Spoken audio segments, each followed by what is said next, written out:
우리는 다산비전 시니어 영상제작단입니다. 몇 달 전부터 영상 제작을 배우고 있습니다. 은퇴 후 많은 사람들을 만나 대화를 즐기고 영상 촬영을 하면서 활기찬 노후 생활을 하고 있습니다. 올해는 봉오동 전투 승리 100주년을 기념하여 많은 행사들이 열렸습니다. 우리도 봉오동 전투 다큐를 한번 제작해보자고 의견을 모았습니다. 시니어들의 도전, 봉오동 전투 한번 지켜봐 주십시오. 봉오동 전투하면 많은 사람들이 홍범도 장군이 지휘하여 전투를 승리했다고 생각합니다. 홍범도는 호랑이 잡던 산포수 출신으로 어병들을 조직하여 일제와 싸웠습니다. 그리고 북한도 연해주에서 독립군을 이끌며 일본군과 싸웠습니다. 그런 전투 경험들은 봉오동에서 일본군과 싸우는데 큰 도움이 되었습니다. 봉오동 전투는 홍범도의 대한독립군, 최진동의 군무도독부와 더불어 안무의 대한국민회가 연합통합부대를 결성하여 일본군과 싸웠습니다. 그런데 이번에 봉오동 전투를 조사하면서 봉오동 전투의 영웅 홍범도 장군과 더불어 우리는 최진동, 최운산, 최치용 삼형제의 이야기를 알게 되었습니다. 이들 삼형제의 활동이 봉오동 전투 승리에 큰 역할을 했다고 하는데 어떤 이야기인지 무척 궁금해졌습니다. 최진동 삼형제는 연길 국자가에서 태어났는데 중국군 장장림 군대에서 군사훈련을 담당하였고 사업을 하여 큰 돈을 벌었다고 합니다. 또한 봉오동 골짜기를 개척하여 한인촌을 만들고 독립군 양성기지를 운영했습니다. 독립군을 무장시키기 위해 러시아에서 현대무기도 대량으로 사들였습니다. 홍범도 장군 부대와 안무의 부대가 봉오동으로 집결하였을 때에도 최진동 삼형제가 군수품 보급에 큰 도움을 주었습니다. 이들 삼형제가 이끌고 있던 군무도독부의 전투력이 또한 막강하였고 군무도독부의 본부가 있는 봉오동에서 전투가 벌어졌다는 사실도 알게 되었습니다. 흥미롭게도 최운산 장군의 손녀가 최근에 광복회관에서 최운산 장군 기념사진 전시회를 열고 삼형제 중 둘째인 최운산 장군의 이야기를 책으로 펴냈다는 기사를 발견했습니다. 그래서 우리는 전시회장을 방문하여 최운산 장군 기념사업회 이사이신 최성주님을 만났습니다. 최성주 이사는 할아버지의 고향인 봉오동을 여러 번 다녀오셨습니다. 이사님의 설명을 들으면서 봉오동을 먼저 한번 돌아보겠습니다. 여기가 한경북도 원성이거든요. 여기가 원성이고 봉오동은 원성에서 두만강만 건너가면 있어요. 가깝네요. 이게 댐으로 들어가는 길이에요. 저기 이렇게 올라가면은 이렇게 큰 댐이 있고 여기에 이제 올라가서 이 댐 속에 이걸 쳐다보면서 다들 이 댐 속에 갇혔다 이렇게 얘기를 하죠. 댐 때문에 생긴 길이 아니 원래 있었던 길이에요. 이렇게. 이게 원래 있던. 네. 저 이렇게. 봉우리 위에 사무가 있나요? 예, 저 중에 어디에 있습니다. 이제 이렇게 산으로 이렇게 빙 둘러싸여져 있는 그런 곳이에요. 이 봉오동은. 독립군, 여기가 독립군 본부가 있었던 그게 지역이거든요. 요 근처, 여기에 그 연병장에 있었던 넓은 이게 지역인데요. 거기에 보면 이렇게 대형 맷돌이 있어요. 이게 한 1m 50 정도 되는 그런 사이즈인데,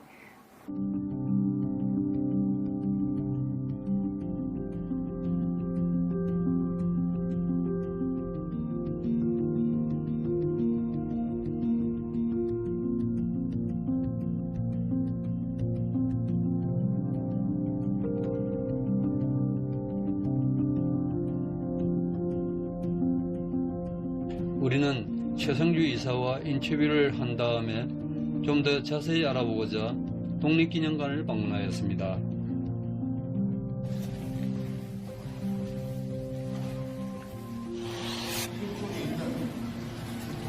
보니까 이게 일본군을 청원제를 격파시킨 전투였다.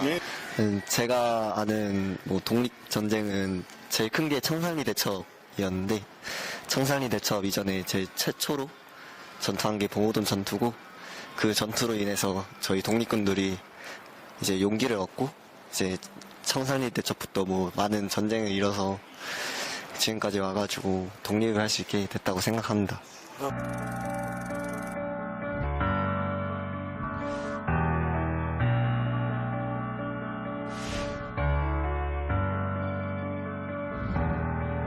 독립기념관을 다녀온 뒤에는 한국 외국어대 반백률 교수에게 봉오동 전투에 대한 설명도 우병운동부터 부탁드렸습니다. 계속 이게 무슨 역사를 강의하는 거예요? 네, 교수님, 그 만주의 독립군들이 처음에 우리나라 그 의병 활동에서부터 시작된 건데, 그 의병 활동들이 어떻게 해서 만주로 이동을 하게 되었고, 만주에서 독립군으로 발전했는지 좀 소개해 주시죠. 네, 그러니까 한말에 이제 국내에서 의병운동이 활발하게 벌어지잖아요.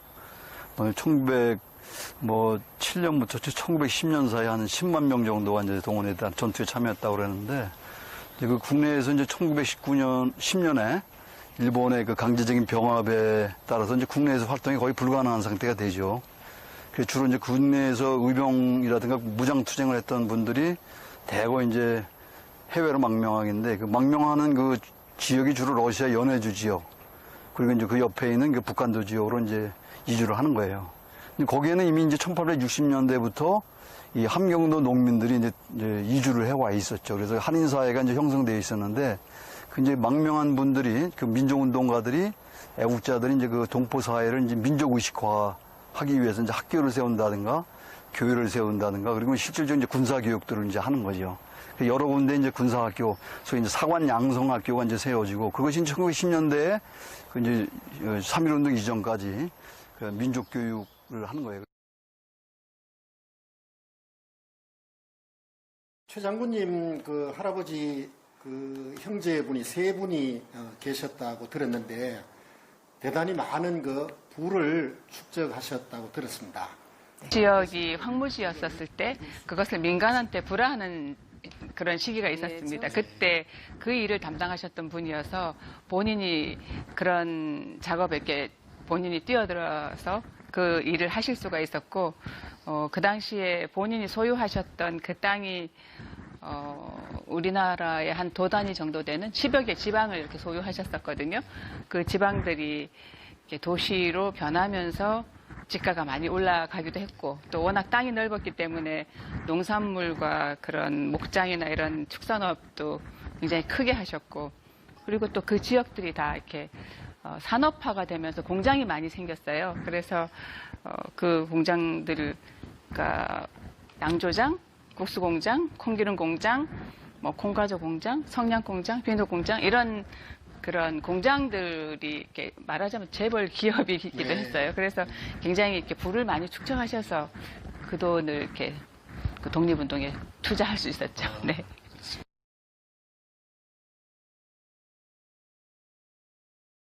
이제 3.1운동이 일어나면서 이제 그 전민족적인 이제 일본 항일운동이 벌어진 건데, 이제 3.1운동이라는 거는 그냥 그 평화적인 운동이잖아. 시위운동일 뿐만 아니라 이제 파리강화 회의에 우리 이제 민족 대표들이 파견됐을 때 그분들의 어떤 외교 활동을 지원하기 위한 그것으로 해서 만세 시위운동이 벌어진 거예요. 우드리슨 대통령이 그 제창했던 그 민족 자결주의를 많이 기대를 했는데, 그 이후에는 뭐랄까 이제 이 평화적인 시운동을 가지고는 이게 우리가 독립이라는 것을 찾는다는 것은 요원한 길이다. 이게 결국 이제 그다음부터 이제 특히 이 지역에 1910년대 동안에 소위 무장투쟁을 준비하고 있었던 러시아 지역이나 연해주 지역이나 북한들 지역에 거기서 이제 일종의 무장 양성운동이 벌어지는 거예요. 독립군 양성운동이죠. 그리고 이것이 이제 3.1운동이 이제 진행되는 과정에서부터 이제 준비가 돼가지고 1919년 가을이 되면은 특히 이제 북한도나 러시아 연해주 지역에서 이제 그 항일운동이 아주 본격적으로 시작됩니다.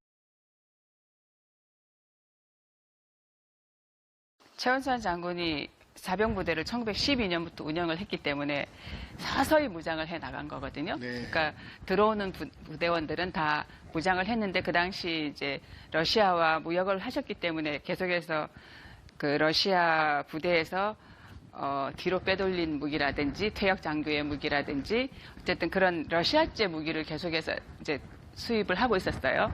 그 블라디보스톡을 한 2년간 체코군이 이렇게 점령을 하고 있었기 때문에 그리고 그들은 전쟁이 끝났기 때문에 사실은 무기보다는 돈이 더 필요했고 봉오동에 있던 최원산 장군은 그 무기가 필요했기 때문에 그 본인이 가지고 있던 무역 루트 또 그런 인맥 이런 것을 활용을 해서 그 체코군의 무기를 사게 된 거죠. 임시정부가 주관을 해가지고 이제 통합을 해야 되는 게 일본군이라고 하는 막강한 그 대부대하고 우리가 전쟁을 하려면은 이 여러 단체로 분산되어 있는 그 북한도의 독립군 단체들이 통일적인 어떤 지휘 체제를 갖고 일본군하고 싸워야 된다. 그 이제 봉오동 전투 전 단계에서는 이제 그 세 단체, 그 봉오동의 근거를 갖고 있는 군무도독부, 그다음에 이제 러시아에서 들어온 대한독립군, 그 홍범도, 그리고 이제 저기 대한국민회 이제 이런 건데. 신민단 군대인데 그 부대가 강을 넘어서 이제 진공, 그러니까 3월부터 6월까지 했던 그런 것과 유사한 소부대가 이제 국내를 이제 침공을 한 거예요. 그래서 그거를 이제 일본의 그 수비대에서 보니까, 이거 조금 뭐 별 볼일 없는 그 부대니까 이건 이제 추격을 해가지고 말하면 그걸 몰살시킬 수 있겠다. 그래서 추격대가 이제 일부가 이제 형성돼가 들어오게 되죠. 그 뒤에 이제 독립군 부대가 상당히 많은 숫자의 그 정비된 그런 독립군 단체가 있다는 걸 이제 정보를 알게 된 거죠. 그래서 나남에 주둔하고 있던 19사단의 병력들을 이렇게 보강을 해가지고 이제 추격대 또는 토벌대를 이제 편성해가지고 이제 봉오동으로다가 독립군 근거지였던 봉오동으로다가 이제 말하자면 토벌 진격을 하는 거예요. 일본군이 들어올 때는 이제 독립군이 상당히 이제 말하면 오합지졸 내지는 상당히 준비가 안 되는 어떤 그런 이제 과거에 한말 때 이제 의병 정도의 수준으로 생각한 거예요. 의병 정도의 이제 군사력이라든가 의병 정도의 이제 뭐 지휘 체계라든가 의병 정도의 어떤 뭐는 조직 뭐 이 정도로 생각하고 들어온 건데 들어가서 보니까 이 봉오동에 있는 집결해 있는 그 독립군들이 상당히 체제가 정비되어 있고 일사불란하게 지휘 체제가 작동이 되고 뭐 어떤 정규군 못지않은 물론 오히려 또 정규군에 필적할 만한 어떤 그런 체제를 갖추고 있는 거죠. 홍범도와 최진동 장군, 안무 등 여러 명의 부대장들이 전투를 지휘했습니다. 일본군에게 거짓으로 쫓기면서 봉오동 깊숙이 일본군을 유인했습니다. 그리고 산꼭대기에 숨어서 집중 사격을 했습니다. 당황한 일본군은 제대로 대응 사격도 못하고 쓰러져 갔습니다. 이날 전투는 독립군의 완벽한 승리로 끝났습니다. 독립신문은 이날의 전투 성과로 일본군 사망 157명, 아군 사망 4명, 그리고 수많은 전리품을 거두었다고 적었습니다. 봉오동 전투하면 홍범도 장군이 떠오릅니다. 하지만 이번 다큐 제작을 하면서 최진동, 최운산, 최치영 삼형제가 봉오동에서 독립군을 양성하였고 봉오동 전투 승리에 결정적인 역할을 했다는 사실을 알았습니다. 홍범도 장군과 더불어 최진동 삼형제와 같은 숨어있는 독립군 지도자들 그리고 이름도 남기지 못한 수많은 독립군들의 희생에 고개 숙여 감사를 드립니다.